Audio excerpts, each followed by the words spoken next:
পরে নিচ্ছি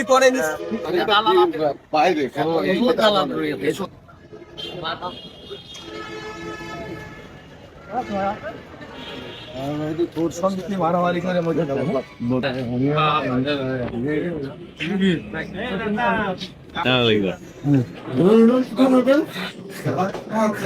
এই যে আমার শ্বশুরটা তেসময় দিয়েছে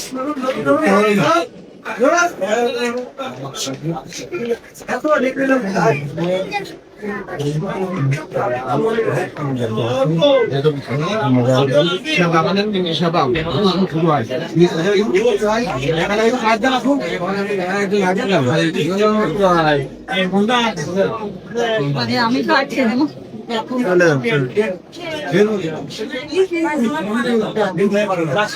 দুর্বল কেমন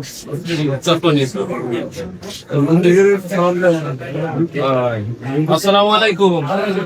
আপনারা ভালো আছেন তো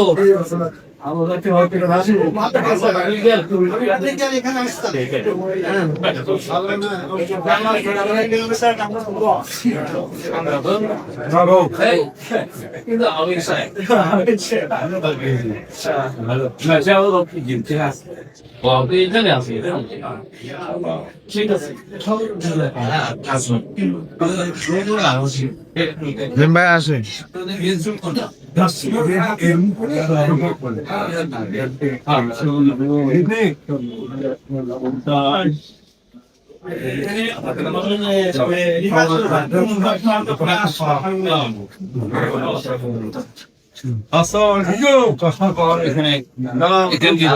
আগামী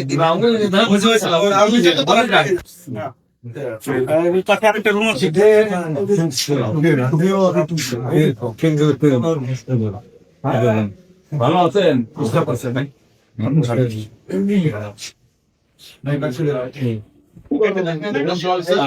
আমি আছেন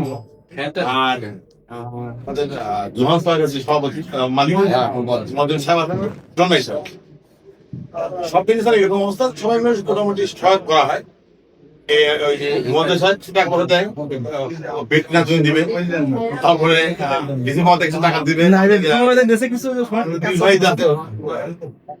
জেলা পর্যায়ে উনি 4 লাখ টাকা দেওয়ার জন্য দিয়ে আমাদের কিছু অপারেশন থিয়েটারের যে ইনস্ট্রুমেন্ট আছে পোস্ট প্রপার্টি ওয়ার্ড যেটা আছে সেটা ভালো একটু বেড ভালো না চোখ শেষ চোখ সেন্সিটিভ এই কারণে স্যার আমরা মোটামুটি ঠিক আছে এখানে আপনি স্যার একটু খেয়াল রাখেন স্যার জি স্যার জি স্যার আমাদের বেশ কিছু অভাব অনটন আছে আছে ফেট পূরণ জি স্যার আমি একটা কথা দালালদের হ্যাঁ এটি স্যার আমিও জানি এই দালাল ফলানা জি জি দালাল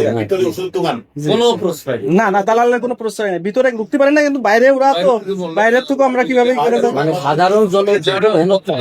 ভাই মাঝে সাংবাদিক পুলিশ হারুন ভাই এই দালালদের দৌরাত্ম রুখতে পারলাম জি ইনশাআল্লাহ জি জি জি মানুষ যেখানে হেলথ ডেস্ক আছে আমি আলী আজম মোহাম্মদ আবু বকর জিনাজা 2 আসনে নবনির্বাচিত আমি বিভিন্ন জায়গা পরিদর্শন করে বেড়াচ্ছি জিনাজা চক্ষু হাসপাতালে এসেছিলাম এখানে পরিদর্শন করলাম কাজ কাম চলছে এখানে এসে আমার একটা জিনিস নজরে আসলো এখানে দালালদের নাকি খুব উৎপাত তা আমি আজকের থেকে ঘোষণা করে গেলাম দালাল মুক্ত এই প্রতিষ্ঠান চলবে দালাল এবং দুর্নীতি মুক্ত অবস্থায় এই হাসপাতালটা চলবে মানুষের অনেক প্রত্যাশা আপনার কাছে আপনি আর একটা জিনিস দেখবেন যে ভুয়া বিল ভাউচার করে যে টাকা উঠিয়ে নেয় এটাও আপনি একটা লক্ষ্য সব দেখা হবে ঝিনাইদহবাসীর প্রতি দালাল এবং দুর্নীতি মুক্ত ঘোষণা করা হলো ঝিনাইদহবাসীর প্রতি আমার বক্তব্য এটাই এতদিন যেভাবে রাজনীতি চলেছে সমাজ চলেছে সবকিছু আগের জ্ঞানজাম বাদ দিয়ে আগের সবকিছু ভুলে গিয়ে একটা স্বচ্ছ ধারার রাজনীতি স্বচ্ছ ধারার জীবনযাত্রা প্রণালীতে মানুষ সবাই ফিরে আসবে এটাই হচ্ছে আমার ঝিনাইদহে মাদক এবং দুর্নীতির উৎপাদ অতিরিক্ত বেশি এই বিষয়ে আপনার ভাবনা সবকিছু দেখা হবে অবশ্যই